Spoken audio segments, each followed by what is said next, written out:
Sim, já aconteceram vários terremotos no Brasil e o risco de um novo terremoto é muito maior do que você imagina. Esse é o Visão Libertária, sua fonte de informações descentralizadas e distribuídas. O Brasil tem uma posição geográfica privilegiada, fica bem no meio de uma grande placa tectônica, a chamada placa sul-americana. Estar longe das bordas da placa é algo bom. As placas tectônicas são pedaços da crosta terrestre que se movimentam muito lentamente em função de correntes de magma no manto, que é a parte semilíquida aquecida que fica sob a crosta. Entre as placas acontecem as grandes falhas tectônicas. Uma grande falha tectônica é uma linha entre duas placas tectônicas em que tais placas se encontram. Como as placas estão movendo entre si, existem diferentes tipos de falha. De forma muito simplificada, podem ser 3 tipos de deslocamento. As placas podem estar se afastando uma da outra e no intervalo entre elas o magma emerge e se solidifica, criando nova superfície. Um exemplo desse tipo de falha é a falha tectônica do meio do Atlântico. O Oceano Atlântico começou justamente como uma separação entre 4 grandes placas. De um lado, as placas sul e norte-americanas, que se separam do outro lado das placas africana e eurasiana. Até hoje, o Atlântico aumenta de tamanho, separando um pouco mais o Brasil da África.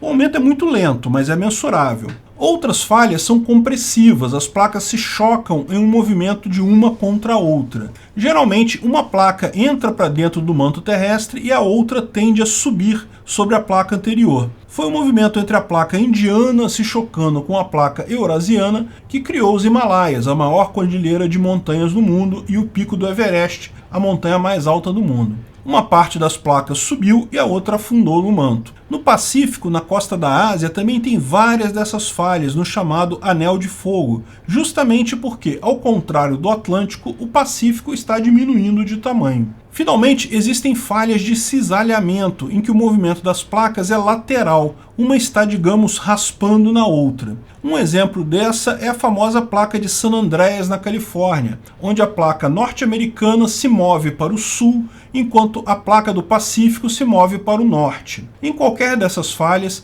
é onde acontecem a maior parte dos vulcões e terremotos no mundo. Pode ver, o grande círculo de fogo é formado justamente em torno da placa do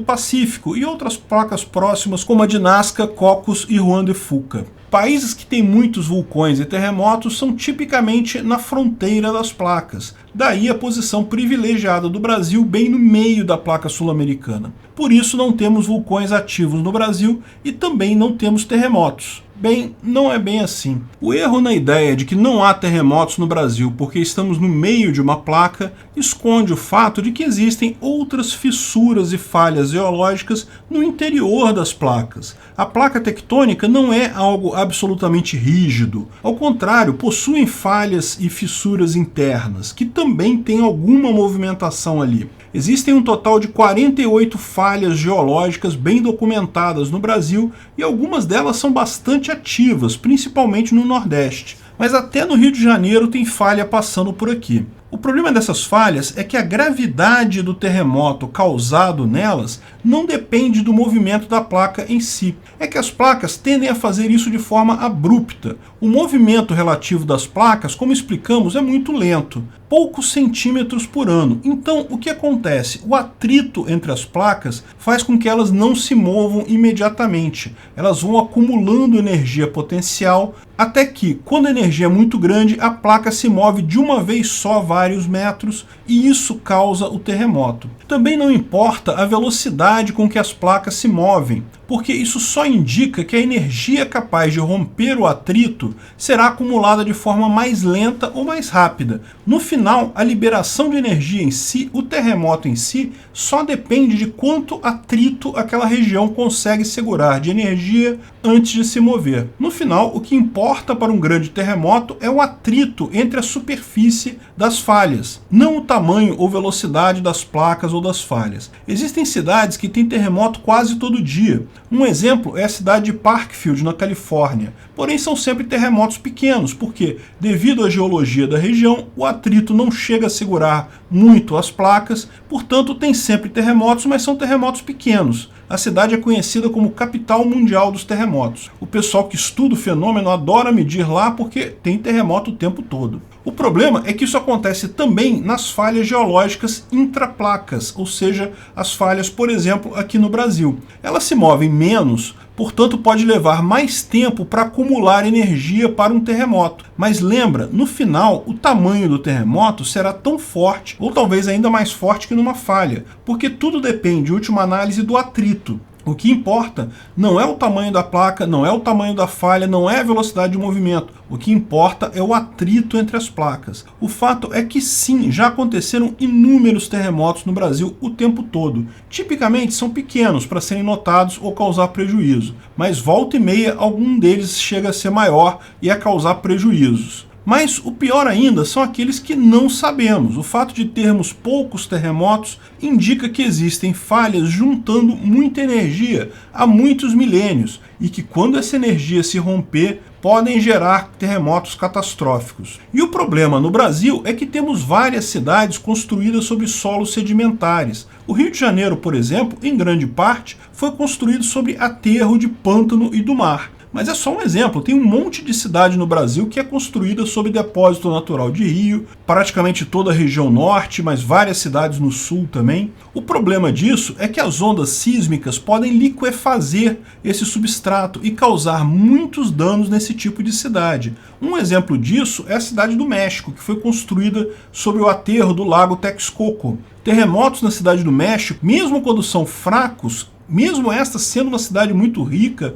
com bons padrões de construção de prédios, tendem a ser catastróficos, mesmo que a escala medida do terremoto não seja tão alta assim. Junte-se a isso o fato que o Brasil, justamente pelos terremotos serem raros, tem cidades construídas sem tal preocupação com o fenômeno. Na Califórnia, no Chile, no Japão, em regiões em que os terremotos são comuns, os prédios já são construídos com uma série de garantias para evitar que vão ruir no caso de terremoto. As legislações governamentais ali garantem que prédios devem ter resistência a determinado grau de terremoto. Aqui no Brasil não. Estamos na mesma situação da Índia e do Paquistão, onde cidades que não têm proteção contra terremoto, por eles serem comuns, quando vem o terremoto, mesmo que seja um relativamente pequeno, tem um custo em vidas e outros prejuízos muito grandes. Porque, lembra, num terremoto você não morre da energia liberada pelo terremoto. Você morre dos escombros dos prédios caindo. Se você estiver num parque, numa rua, o máximo que pode acontecer num terremoto,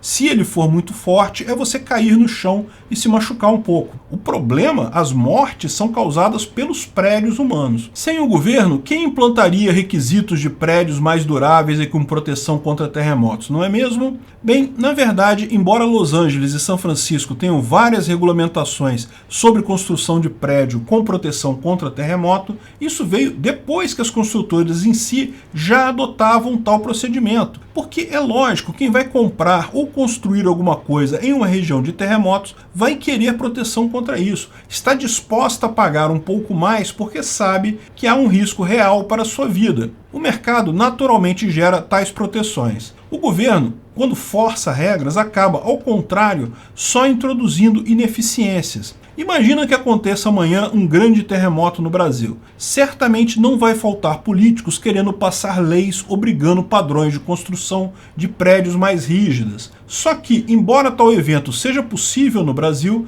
a grande chance de ocorrer novamente é mais remota ainda. Estamos esperando milhares de anos para juntar energia e, embora exista a possibilidade desse terremoto e que possam ter terremotos em sequência, porque quando uma falha descarrega energia, as outras falhas próximas tendem a receber muita energia e daí tendem a correr também, são os chamados tremores secundários. Depois que o evento tiver acabado, só daqui a milhares de anos que haverá energia novamente. As leis obrigando prédios com proteção serão dinheiro jogado fora. Sim, é fato que muita gente vai querer mesmo comprar imóveis com proteção depois disso, mas o custo aumenta, então a tendência pelo mercado é chegar a um equilíbrio dentro da razoabilidade. Leis governamentais, por outro lado, são paridas da cabeça oca de políticos. Não tem embasamento em nada a não ser na vontade de convencer eleitores, captar votos e ganhar dinheiro. Podem fazer um mal enorme para a economia com um evento que o mercado já quantifica de forma razoável hoje.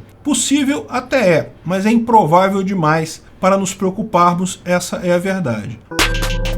Obrigado pela audiência. Esse vídeo foi um oferecimento de armataweb.com, cloud e serviços de data center, 100% de compromisso com a satisfação e privacidade dos clientes. Aceitamos Bitcoin, veja o link na descrição do vídeo. Se você gostou desse vídeo, clique no like e compartilhe ele em suas redes sociais. Se inscreva no canal para nos ajudar, clicando no botão vermelho abaixo. Se quiser ser avisado de novos vídeos, clique no sininho ao lado. Se você quiser comprar camisas e outros itens do Visão Libertária, veja nossos itens no site Pimenta no Café, pimentanocafé.com.br/Visão Libertária, tudo junto sem acento, ou clique no link da descrição. Até a próxima!